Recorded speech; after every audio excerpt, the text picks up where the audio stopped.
Oke anak-anak, kita ketemu lagi dalam kegiatan pembelajaran PPKN bersama Bapak Januiradi di sini. Ya, kali ini kita sangat berbeda pertemuan kita kali ini karena kegiatan pembelajaran kita masih di dalam situasi pandemi corona, di mana kegiatan pembelajaran kita masih menggunakan sistem daring. Tentunya kegiatan pembelajaran kita tidak hanya difokuskan kepada mengejar kurikulum, tetapi lebih kepada pendidikan kecakapan hidup. Untuk itu, sebelum kegiatan pembelajaran kita mulai, marilah kita bersama-sama anak-anak bagaimana menjaga diri kita sesama untuk melawan corona.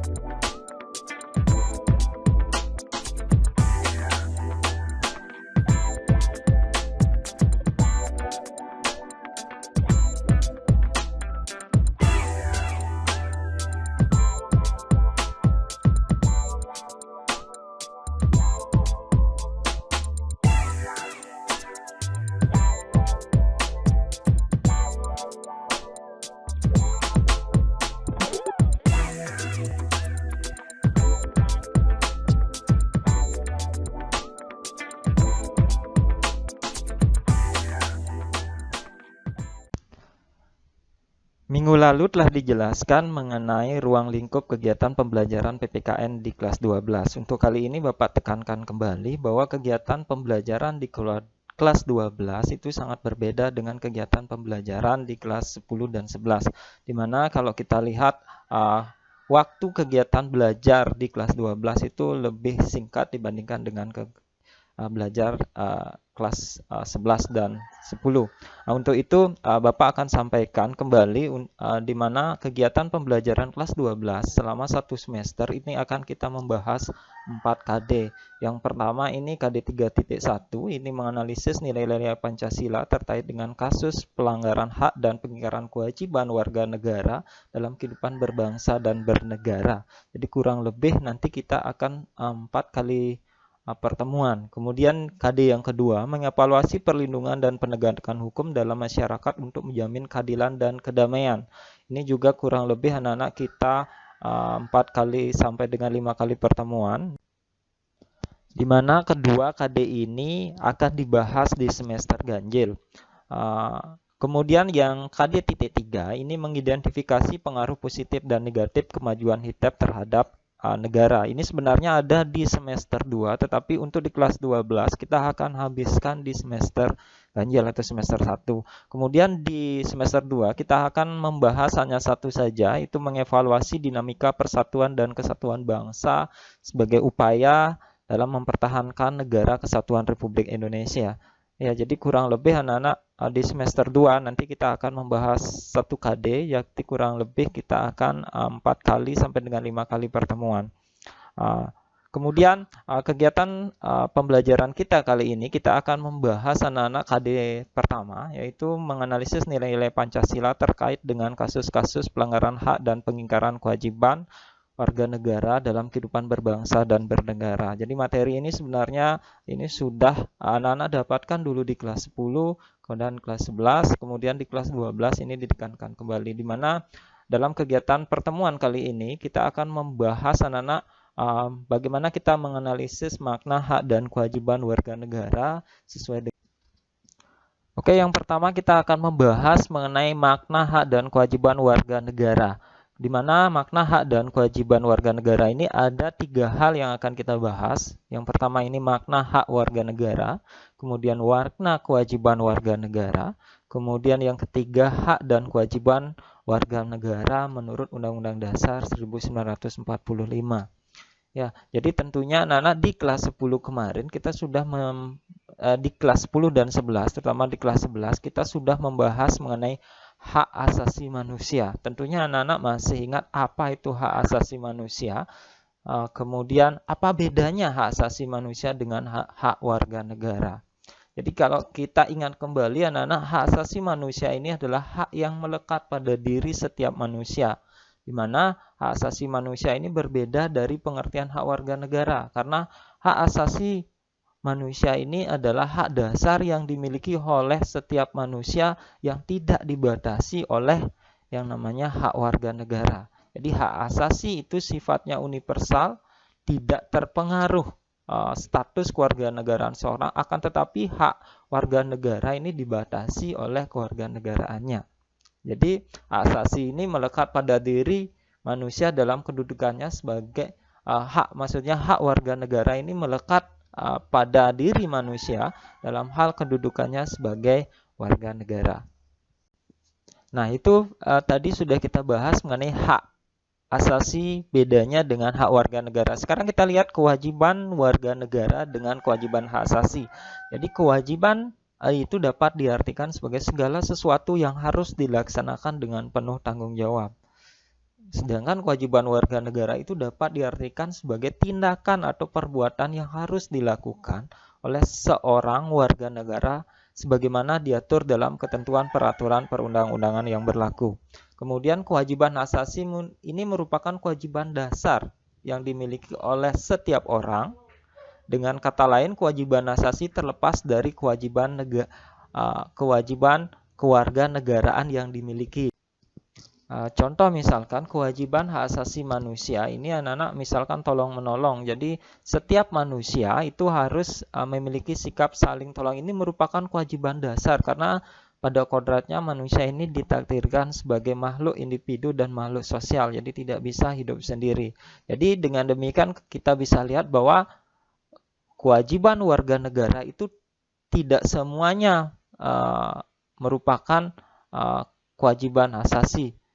Jadi di sini dapat kita simpulkan konsep kewajiban warga negara memiliki cakupan yang lebih luas karena meliputi kewajiban asasi. Jadi di dalam konsep kewajiban warga negara itu meliputi kewajiban asasi manusia yang tentunya sudah diatur dalam ketentuan peraturan perundang-undangan yang berlaku di setiap negara.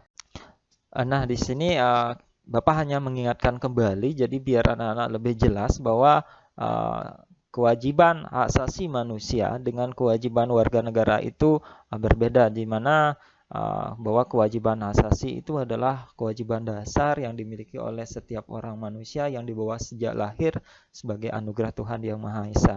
Nah, untuk kita lebih jelas, mari kita bahas kembali mengenai kewajiban warga negara. Nah, kita lihat dulu makna hak warga negara. Hak ini dapat bermakna semua hal yang harus diperoleh atau didapatkan. Jadi hak yang diperoleh itu merupakan akibat dari melaksanakan kewajiban. Dengan kata lain gitu, hak baru bisa diperoleh apabila kewajiban itu sudah dilakukan. Misalkan seorang siswa baru mendapatkan hak untuk diterima sebagai siswa atau belajar setelah semua kewajiban persyaratan diterima sebagai siswa itu terpenuhi. Ya, jadi misalkan kemarin jadi kita ada PPDB. Jadi dalam PPDB ini ada syarat-syarat mulai dari jalur zonasi, kemudian perankingan nilai raport dan seterusnya. Jadi di sana ada persyaratan yang harus dipenuhi sehingga bisa terdaftar dulu, kemudian bersaing dengan misalkan di zonasi atau di nilai raport ataupun di prestasi. Kemudian contoh yang lain, pegawai sebuah instansi baik swasta maupun pemerintahan baru mendapatkan upah apabila sudah melaksanakan tugas pekerjaannya atau kewajiban yang diberikan kepadanya dilaksanakan dengan penuh tanggung jawab. Jadi seorang bekerja dulu anak-anak, jadi bekerja dulu, jadi tidak ada yang orang menerima gaji dulu baru selanjutnya bekerja, tapi bekerja dulu kemudian di akhir misalkan di tanggal 30, tanggal 1 itu baru menerima upah. Nah, dengan demikian anak-anak, hak dan kewajiban itu sebenarnya dua hal yang tidak bisa dipisahkan. Kalau kita lihat bahwa hak dan kewajiban warga negara itu merupakan dua hal yang saling berkaitan, jadi memiliki hubungan kausalitas, jadi sebab akibat. Jadi hak itu muncul setelah dilaksanakannya sebuah kewajiban atau satu kewajiban. Jadi dengan demikian hak dan kewajiban itu tidak bisa dipisahkan. Nah, tentunya untuk mendapatkan hak-hak itu, maka negara harus menjamin hak itu di dalam ketentuan peraturan perundang-undangan. Oke, kita lihat sekarang hak konstitusional warga negara Indonesia. Jadi, kenapa hak-hak itu perlu diatur di dalam peraturan perundangan? Tentunya untuk menjamin hak-hak setiap orang atau hak asasi yang dimiliki oleh setiap orang itu bisa terpenuhi. Misalkan kita lihat di dalam Undang-Undang Nomor 28.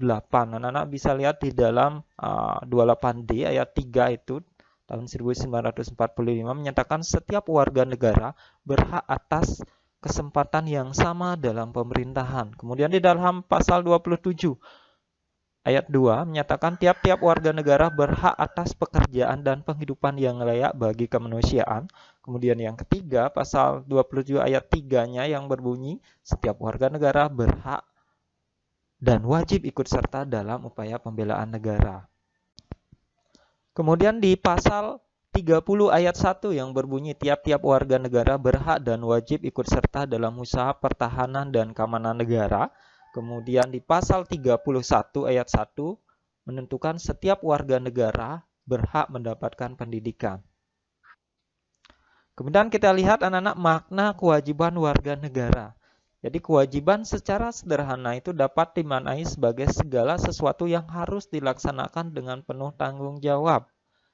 Dengan demikian, kewajiban warga negara dapat diartikan sebagai tindakan atau perbuatan yang harus dilakukan oleh seorang warga negara sebagaimana diatur dalam ketentuan perundang-undangan yang berlaku. Jadi, hak dan kewajiban warga negara Indonesia dalam ketentuan peraturan perundang-undangan 1945, jadi hak adalah kuasa untuk menerima atau melakukan sesuatu yang mestinya diterima atau dilakukan pada prinsipnya dapat dituntut secara paksa olehnya. Wajib adalah beban yang untuk memberikan sesuatu yang mestinya dibiarkan atau diberikan oleh pihak tertentu pada prinsipnya dapat dituntut secara paksa oleh yang berkepentingan. Kewajiban adalah sesuatu yang harus dilakukan. Dari pengertian hak dan kewajiban di atas itu dapat itu merupakan dua hal yang berkaitan saling berkaitan. Jadi keduanya memiliki hubungan kausalitas atau hubungan sebab akibat seperti yang Bapak sudah sampaikan di pertama, di mana seorang mendapatkan haknya dikarenakan terpenuhi kewajiban yang dimiliki. Misalkan seorang pekerja mendapatkan upah setelah dia melaksanakan pekerjaan atau kewajibannya. Kemudian hakikat hak dan kewajiban warga negara. Jadi hak dan kewajiban warga negara Indonesia memiliki pengertian sikap dan tekad tindakan warga yang teratur, menyeluruh, terpadu, dan berkelanjutan yang dilandasi oleh kecintaan seorang mendapatkan pada tanah air dan memiliki kesadaran hidup hidup berbangsa dan bernegara.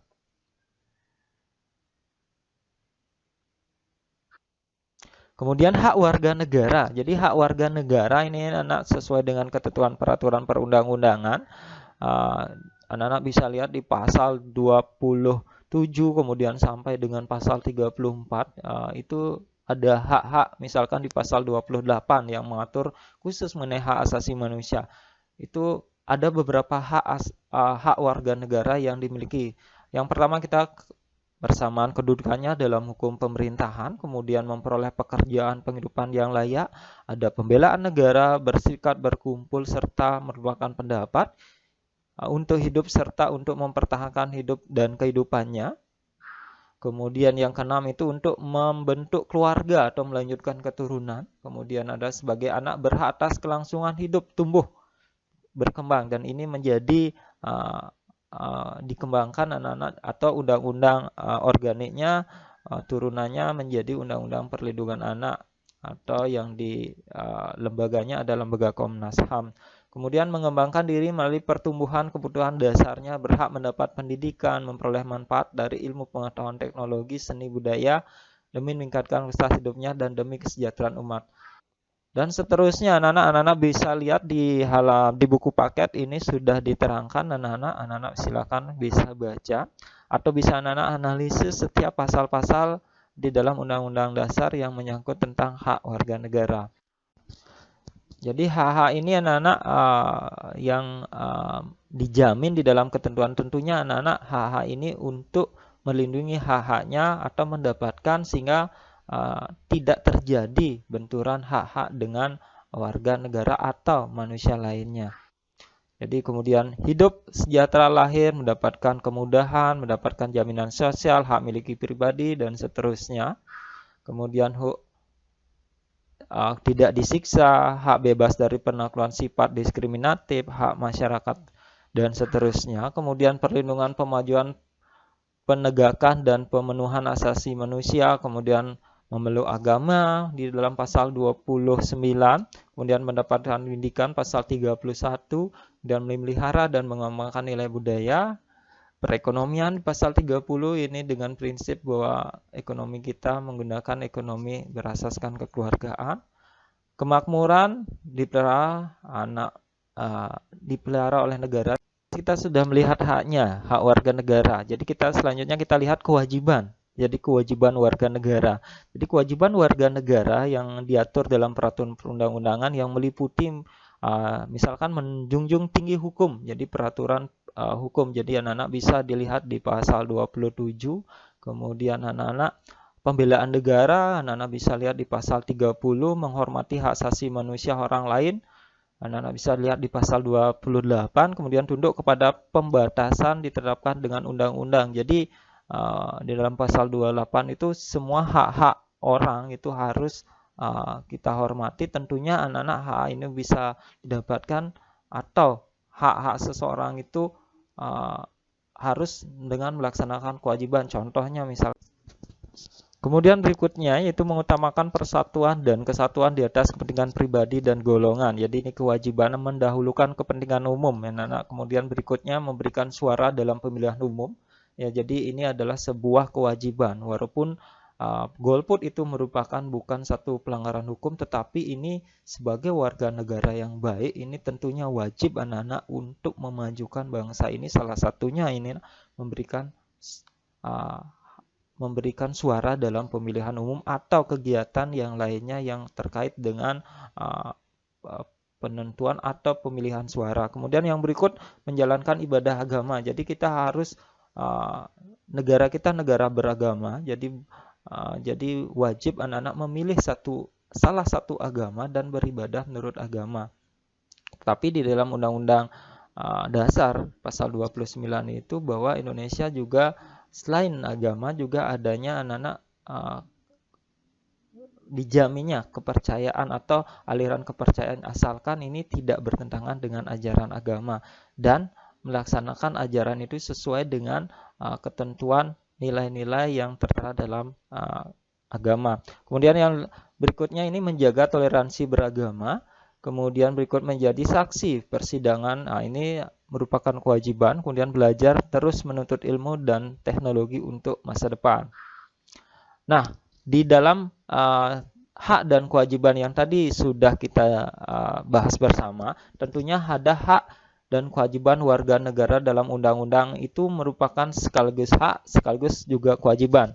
Misalkan contoh, menjunjung tinggi hukum dan pemerintahan ini dalam pasal 27 ayat 1 Undang-Undang 1945. Jadi merupakan hak sekaligus juga merupakan kewajiban. Kemudian yang berikutnya pembelaan negara. Jadi berhak dan wajib ikut dalam usaha pembelaan negara. Jadi anak bisa lihat di pasal 27 ayat 3 Undang-Undang Dasar 1945.